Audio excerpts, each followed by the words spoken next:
Hello everyone and welcome to Compy Prep Hub by Takshila Learning. 60 days का banking का crash course चल रहा है प्री एग्जाम के लिए सो दैट आप अपने इस लॉकडाउन के टाइम को यूटिलाइज कर सको अपनी ड्रीम जॉब पाने के लिए। यस एंड आज का दिन आपको जैसे पता है इंग्लिश का। एंड लास्ट वीडियो में हमने डिस्कस किया था क्लोज टेस्ट एंड मैंने आपको बोला था कि नेक्स्ट वीडियो में मैं आपके लिए क्वेश्चन लेकर आऊंगी जिसमें मैं ये पांचों स्टेप्स यूज करके आपको बताऊंगी कि आपको किस तरीके से ये यूज करने हैं क्वेश्चन में। So here I am. सो चलिए जैसा प्रॉमिस किया था तो आज की इस वीडियो में हम डिस्कस करेंगे क्वेश्चन। आई होप कि आपने लास्ट वीडियो मेरी जरूर देखी होगी, 5 स्टेप्स जो मैंने आपको बताए थे कि क्या करना है आपको क्लोज टेस्ट क्वेश्चन को इजीली सॉल्व करने के लिए। अगर वो वीडियो नहीं देखी है तो आई रिकमेंड पहले वो वीडियो देख लीजिए, उसके बाद ये वाली वीडियो देखना। एंड आई होप कि आपने घर में ट्राई किया होगा जैसे मैंने आपको कहा था सो दैट आपकी क्वेरीज आ सकें कि कैसे क्या सॉल्व करना है। सो आई एम जस्ट थिंकिंग कि आप ने सॉल्व किया होगा, शायद जरूर किया होगा। सो चलिए question as you all know कि 5 क्वेश्चन हर एक एग्जाम में जैसे कि पूछे जाते हैं। सो क्वेश्चन आपको कुछ इस तरीके का दिखेगा कि in the following passage some of the words have been left out each of which is indicated by a number. Find the suitable word from the options given against each number and fill up the blank with appropriate words. तो yes यहाँ पे जैसे मैंने आपको last video में भी बोला था ध्यान देना है आपको, सिर्फ सुटेबल वर्ड नहीं मोस्ट अप्रोप्रिएट वर्ड यहाँ पे आपको चूज करना है सो दैट पैराग्राफ एक मीनिंगफुल पैराग्राफ बन सके। सो चलिए सबसे पहले अपना पैराग्राफ देखते हैं कि आज का पैसेज हमारे पास क्या है। सो देखो अब मुझे क्वेश्चन दिखा तो सबसे पहली चीज मैंने आपको क्या बताई थी, हमारा स्टेप नंबर 1 जो कि था रीडिंग एंड उसी में हमारा इंक्लूडेड था स्टेप नंबर 2। तो हमें यहाँ से कुछ लाइनें जैसे मैंने आपको कहा था कि एटलीस्ट पढ़नी है सो दैट एक आइडिया लग सके कि किस बारे में बात हो रही है। तो टोन पहचाननी है आपको रीडिंग करते हुए और इसके अलावा किस बारे में बात चल रही है यानी कि एक जनरल जो आइडिया है उसको पहचानना है। टेंस कौन सा यूज हो रहा है वो भी आपको टोन के साथ साथ पता लग जाएगा। सो लेट्स स्टार्ट, मेरे साथ साथ आप भी रीडिंग स्टार्ट कीजिए। सो show business can be awfully hard on animals. अब देखो पहली लाइन पढ़ते ही एक आइडिया मुझे लग गया कि यहाँ पे शो बिजनेस की बात हो रही है। शो बिजनेस दिखाने का जो बिजनेस होता है वो ऑफुली हार्ड होता है एनिमल्स पे, यानी कि जिन शो जहाँ जो कुछ ऐसे शोज होते हैं जहाँ पे एनिमल्स को शो किया जाता है यहाँ पे उन शोज की बात हो रही है। The on-screen footage represents only a fraction of their experience of being dashed in television commercials. So yes, यहाँ पे देखो जनरल आइडिया हमें पता लग गया, एनिमल्स की बात हो रही है। एनिमल्स की भी किसमें, जो कमर्शियल्स होते हैं यानी कि शोज होते हैं जहाँ पे एनिमल्स को शो किया जाता है, शो बिजनेस की बात हो रही है। तो ऑन स्क्रीन फुटेज में रिप्रेजेंट होता है fraction of experience of being dash in television commercials and movies. तो इसमें जो एनिमल्स दिखाए जाते हैं बात उनकी चल रही है। सो यहाँ से जनरल आइडिया देखो अभी 2-3 लाइन में ही क्या, फर्स्ट लाइन में ही हमें पता लग गया। तो एग्जाम में भी ऐसा ही होगा क्योंकि ऐसा जरूरी नहीं है कि आपको फर्स्ट पैरा ही दिया जाए, बीच से कोई भी पैरा उठा के दिया जा सकता है। तो आपको टोन सबसे पहले पहचाननी है एंड एक जनरल आइडिया वहां से गैदर करना है। ये थे हमारे पहले 2 स्टेप्स, पहला रीडिंग के साथ साथ हमें जनरल आइडिया एंड प्लस हमारा जो स्टेप नंबर 2 था टोन, जो कि हमें दोनों ही पता लग गई हैं। तो यहाँ पे शो बिजनेस के बारे में बात हो रही है, tone of the passage yes कि एनिमल्स को किस तरह से यूज किया जा रहा है, उन पे क्या बीत रही है, उनकी आप बीती बताई जा रही है। सो नाउ अब यहाँ पे हमारा नेक्स्ट स्टेप आता है, थर्ड स्टेप, जिसमें कि हमें appropriate word, right type of word choose करना है। अब यहाँ पे देखो अब हम रीडिंग के थ्रू हमें एक जनरल आइडिया तो पता लग गया है, एक बार हम रीडिंग फटाफट से कर लेते हैं। So on screen footage represents only a fraction of their experience of being dash in television commercials and movies while there might be any dash in the scene itself there is a risk of negligence और mistreatment before and after the dash. तो अब ये इस तरीके से हमने इसको पढ़ लिया है। अब हमें पता लग गया है कि अब हमें वर्ड किस तरीके से चूज करने हैं। नाउ स्टार्ट होता है हमारा नेक्स्ट स्टेप कि हमें राइट वर्ड को चूज करना है, साथ साथ हमें एलिमिनेट करना है जो मोस्ट ऑब्वियस ऑप्शंस हैं जो डेफिनेटली यूज नहीं हो सकते। हमारा step number 3 and step number 4। सो देखो यहाँ पे मैंने आपके क्वेश्चन साथ साथ लिख दिए हैं सो दैट कि हमें मुश्किल ना हो, क्योंकि एग्जाम में तो आपको एक साइड पे मैं नहीं दिखूंगी फॉर श्योर। एक तरफ पे आपको पैरा दिखेगा, दूसरी तरफ पे आपको क्वेश्चंस दिखेंगे, तो आपके लिए इजी हो जाएगा। बट अभी मेरे लिए इजी नहीं है, आपके लिए भी इजी नहीं है। दैट इज वाई मैंने क्वेश्चन साथ साथ लिख दिया है। जनरल आइडिया हमें पता है, तो हमें फटाफट से अब इसको पढ़ के हमें अपना पहला वर्ड जो है पहले ब्लैंक के लिए वो ढूंढना है। So देखो, the on-screen footage represents only a fraction of their experience of being dash in television commercials. Animals की बात हो रही है shows में या commercials में, तो बोल रहे हैं कि on-screen footage में जो represent होता है वो कुछ fraction होता है उनके experience का, कि वो television commercial में क्या, कि उनका television commercials में क्या हो रहा है, formed, used, attach, hide या फिर raise।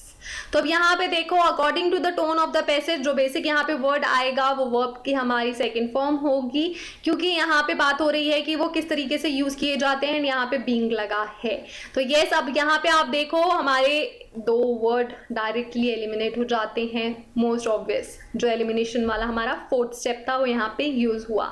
नाउ अब हमारे को हाइट भी बेसिकली देखा जाए तो ये भी यहाँ से एलिमिनेट हो जाता है। मैंने आपको बोला था कि एटलीस्ट दो तो होंगे, उससे ज्यादा भी हो सकते हैं। अब हमें देखो दो में से बताना है एक, एंड यहाँ पे भी हमें सीधा सीधा पता है कि क्या हो रहा है, वो टेलीविजन कमर्शियल्स में फॉर्म नहीं हो रहे, टेलीविजन कमर्शियल्स में यूज किए जा रहे हैं। यस, अगर अब टोन भी आपको नहीं समझ में आ रही है, सेंटेंस का पैटर्न समझ नहीं आ रहा है, तो भी देखो अब यहाँ पे टेलीविजन कमर्शियल्स में एनिमल्स की बात हो रही है, तो इट्स ऑब्वियस यहाँ पे आप अपना थोड़ा सा मैं कह सकती हूँ कि सेंस भी यूज कर सकते हो कि टेलीविजन कमर्शियल्स में वो क्या किए जाएंगे, फॉर्म तो नहीं किए जाएंगे, अटैच नहीं किए जाएंगे, हाइड अब टेलीविजन कमर्शियल चल रहा है उसमें एनिमल्स को छुपाया थोड़ी ना जाएगा, रेज डिस्ट्रॉय भी नहीं किए जाएंगे। तो यहाँ पे मोस्ट सुटेबल वर्ड हमारा यूज्ड आ गया।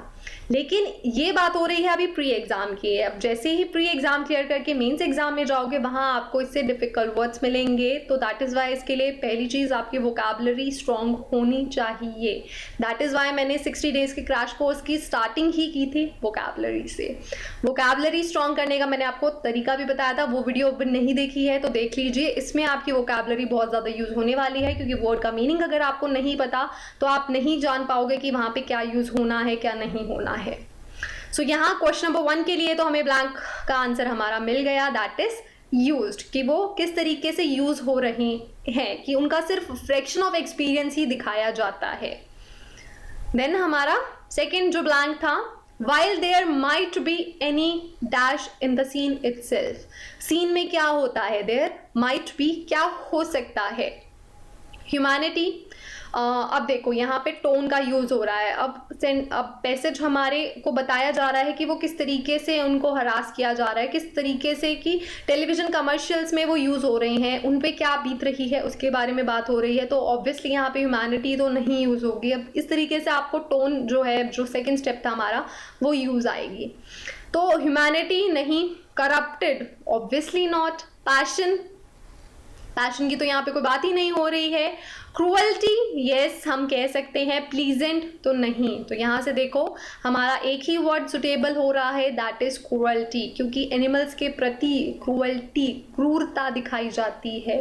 तो इनमें क्रूरता की बात हो रही है क्योंकि एनिमल्स को यूज किया जाता है टेलीविजन कमर्शियल्स में, तो उनके साथ क्या ट्रीटमेंट हो रहा है उसकी यहाँ पे बात है। सो ब्लैंक नंबर 2 के लिए जो हमें हमारा आंसर मिला, that is option number D, cruelty, according to the tone of passage. तो हमें यहाँ पे अपना पॉइंट ऑफ व्यू नहीं यूज करना है, हमें यहाँ पे यूज करना है कि जो जिसने लिखा है उसने क्या सोच के, क्या दिमाग में था, उसके अकॉर्डिंगली लिखा है, हमें उसके अकॉर्डिंगली आंसर देना है। सो इसीलिए उसके लिए ज़रूरी है second step. Now I guess आपको पता लग गया कि पांचों स्टेप क्यों ज़रूरी है। लास्ट वाला स्टेप भी ज़रूरी है रीडिंग का, सो दैट कि जैसे बचपन में बोलते थे ना कि लास्ट में रिवीजन ज़रूरी है एग्जाम करने के बाद, तो वो रिवीजन के लिए ज़रूरी है पांचवा स्टेप, वो भी आपको जानना है। सो अब देखो नेक्स्ट क्वेश्चन हमारा, there is a risk of negligence और mistreatment before and after the dash. So before और आफ्टर किसके, उनके साथ मिस ट्रीटमेंट या फिर नेग्लिजेंस, कि उनको अनदेखा किया जाता है या फिर अच्छे से ट्रीट नहीं किया जाता, क्योंकि टीवी कमर्शियल्स या फिर जहाँ पे भी हमें दिखाया जाता है एनिमल्स का, तो वहाँ पे तो उनके साथ ट्रीटमेंट बहुत अच्छी होती है। And according to the tone of passage यहाँ पे अच्छाई की बात नहीं हो रही है, उनके पीछे से होता है बेसिकली वो बात हो रही है। सो यहाँ पे देयर इज अ रिस्क है, तो किसका, before after the cage, contract, feeding, speech या फिर शूटिंग, क्या हो सकता है यहाँ पे। सो यस, अब देखो हमें आइडिया फटाफट से पता लग गया ना किस बारे में बात हो रही है। अब हम वो कह रहे हैं कि शूटिंग के पहले और बाद उनके साथ क्या ट्रीटमेंट होता है, वहाँ पे रिस्क है कि उनको मिसट्रीट किया जा रहा है। तो यहाँ पे करेक्ट आंसर हमें मिल गया शूटिंग। तो हमें एलिमिनेशन की भी अभी तक ज़रूरत नहीं पड़ी है, हालांकि वो भी एक स्टेप है, इस पैरा में ज़रूरत नहीं है, बट जैसे आप क्लोज टेस्ट और प्रैक्टिस करोगे तो आपको पता लग जाएगा कि एलिमिनेशन भी आप यूज़ कर सकते हो। तो क्वेश्चन नंबर 3 के लिए करेक्ट आंसर हो गया हमारा option number E, shooting. Now next blank is when an animal is taken to the sets for film shooting there is a dash of cruelty in transport। तो जब उसको set पे लेके जाया जाता है शूटिंग के लिए, तो वहाँ पे उसके साथ there is a dash of cruelty. तो क्या हो सकते, क्रूअल ट्रांसपोर्ट में क्रूअल्टी की, क्रूरता की बात हो रही है। सो पॉसिबिलिटी फॉर डैम श्योर, यहाँ पे पॉसिबिलिटी हम यूज़ कर सकते हैं। अपॉर्चुनिटी, तो ये कोई अपॉर्चुनिटी नहीं है, देखो ऑटोमेटिकली एलिमिनेट। पोटेंशियल, तो नहीं, ये कोई पोटेंशियल भी नहीं है। Liability, no. Credible, no. तो बेसिकली यहाँ पे क्या हो रहा है कि पॉसिबिलिटी है, क्योंकि एनिमल्स को सेट्स पे लेके आया जा रहा है, तो ट्रांसपोर्ट के टाइम ही उनके साथ मिस ट्रीटमेंट जो है वो किया जा रहा है। तो पॉसिबिलिटी है कि उस टाइम पे उनके साथ मिस ट्रीटमेंट हो। सो क्वेश्चन नंबर 4 के लिए our correct answer is option number A, possibility.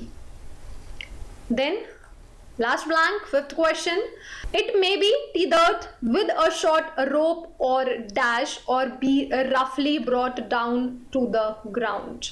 तो उस टाइम पे, ट्रांसपोर्ट के टाइम पे हो सकता है, और इट मे बी कि उनको एक रोप से या फिर किसी चीज़ से बांधा जाए। तो किस चीज़ से बांधा जाए, तो रस्सी या फिर और क्या हो सकता है, थ्रेड से तो नहीं बांधेंगे, ऑटोमेटिकली एलिमिनेट।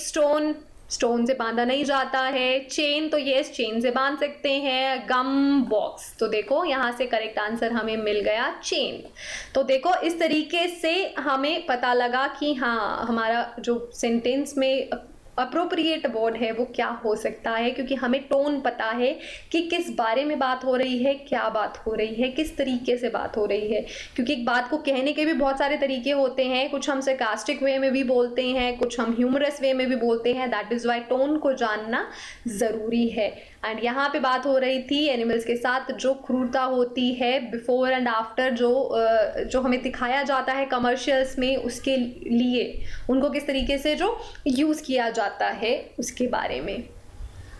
सो अब 5 स्टेप जो है हमारे किस तरीके से यूज़ करने हैं, अब आप देख लिए। 4 स्टेप्स मैं आपको बता चुकी हूँ। 5th स्टेप में हमें फटाफट से क्या करना है, हमें अपना पैराग्राफ में इन वर्ड्स को लगा के फटाफट से देखना है, बहुत ही कम टाइम यूज़ करते हुए, क्योंकि हमारे लिए बस रिवीजन का टाइम है कि हमने जो रखा है वो उसमें मीनिंगफुल बैठ रहा है या नहीं। क्योंकि कई बार हम मतलब हो जाता है ऐसा, बाय चांस होता है, क्योंकि एग्जामिनर का यहाँ पे पॉइंट ऑफ व्यू तो यही है कि वो हमारी अंडरस्टैंडिंग को जाने, लेकिन हम उस टाइम पे इतनी हड़बड़ी में होते हैं, कंपटीशन इतना ज़्यादा है कि हम कुछ गलत कर जाते हैं। गलती से गलत हुआ तो क्या होगा, नेगेटिव मार्किंग जो कि हमें बचानी है, क्योंकि हमें एक्यूरेसी के साथ यहाँ पे क्वेश्चंस अटेम्प्ट करने हैं। सो दैट इज़ वाई ज़रूरी है। फटाफट से देखो फाइनल रीडिंग कर लेते हैं, आप मेरे साथ साथ कीजिए। So the on screen footage represents a fraction of their experience of being used in television, commercials and movies, while there might be any cruelty in the scene itself. Scene में cruelty दिखे या ना दिखे, लेकिन there is a risk of negligence और mistreatment before and after the shooting. तो देखो अभी तक हमारे तीनों जो ब्लैंक थे करेक्ट फिट बैठ रहे हैं, मीनिंग भी दे रहे हैं। नाउ देखो next, when an animal is taken to the sets for film shooting there is a dash of cruelty in transport. there is a possibility of cruelty in transport. The animals may be made to stand in the sun on rain. On the sits, there may not be water or food. It may be tethered with a short rope or chain or be roughly brought down to the ground, whereas the film may not only show it sitting on ground. तो देखो यहाँ पे हमने पांचों word, हमें कितना बहुत कम time लगा इसको पढ़ने में, फिट करने में। तो अभी हमें पता लग गया है कि हमने जितने भी वर्ड्स यूज़ किए हैं पैरा के अकॉर्डिंगली, टोन के अकॉर्डिंगली बिल्कुल करेक्ट जा रहे हैं। एंड यस, हमारा मीनिंगफुल पैराग्राफ यहाँ पे बन रहा है। दैट इज़ वाई यहाँ पे हमें पता चला कि हमारे 5 नंबर यहाँ से फिक्स हो गए हैं, जो कि हमसे कोई छीन नहीं सकता। तो यहाँ से हमें कंफर्मेशन भी मिल गई। ये फ़ायदा था लास्ट 5th स्टेप का। सो इसी के साथ हमारा ये क्लोज टेस्ट आप आई गेस कि आपको पता लग गया है। इसके बाद आपको क्या करना है, तो आपको सिर्फ और सिर्फ क्वेश्चंस प्रैक्टिस करने हैं। जितने ज़्यादा आप क्वेश्चंस प्रैक्टिस करोगे उतना ज़्यादा और सीखोगे। एंड जैसा मैंने आपको पहले भी बोला है, रीडिंग की हैबिट बनेगी। तो येस, प्रैक्टिस बहुत ज़्यादा ज़रूरी है। डेली बेसिस पे प्रैक्टिस करते रहिए ऐसे क्वेश्चंस की। डेली वोकैबुलरी का एक वर्ड, रीडिंग कॉम्प्रीहेंशन के लिए मैंने आपको बताया था, रीडिंग स्किल्स को इस्टेब्लिश करना है। उसके लिए द हिंदू का एडिटोरियल पढ़ना है, उसी में से आपके क्वेश्चंस भी आएंगे, तो आपको वो पढ़ना है, प्रैक्टिस करने हैं क्वेश्चंस, एंड डेली का एक वर्ड सीखना है। तो यस, ये काम आपको करना है सो दैट आप इंग्लिश में अच्छे मार्क्स स्कोर कर सको। साथ में इंग्लिश की बेसिक ग्रामर, आपको किसी भी चीज़ में कोई भी प्रॉब्लम है, बेझिझक आप कमेंट करके अपनी क्वेरीज बता सकते हो, डेफिनेटली आपकी सॉल्व की जाएंगी। क्या फीडबैक है ये भी आप मुझे ज़रूर देना। एंड आपको ये 5 स्टेप्स आपको कैसे प्रैक्टिस कर रहे हो, आपको समझ आए नहीं आए, किस तरीके से आपको बेनिफिट मिला, अपना फीडबैक ज़रूर शेयर करना। सो नेक्स्ट वीडियो में मिलेंगे और कुछ इंपॉर्टेंट क्वेश्चंस जिससे हमारे और ज़्यादा नंबर्स एग्जाम में फिक्स हो सकें। टिल दैट प्रैक्टिस करते रहिए, बाकी के सब्जेक्ट्स भी पढ़ते रहिए एंड घर में रहिए, सेफ रहिए। Thank you so much for watching. And अगर वीडियो अच्छी लगे तो लाइक करना ना भूलें। चैनल अगर अभी तक सब्सक्राइब नहीं किया है तो चैनल सब्सक्राइब कर दीजिए, साथ साथ बेल आइकन भी प्रेस कर दे सो दैट कि कोई भी इंपॉर्टेंट वीडियो का नोटिफिकेशन आपसे मिस ना हो।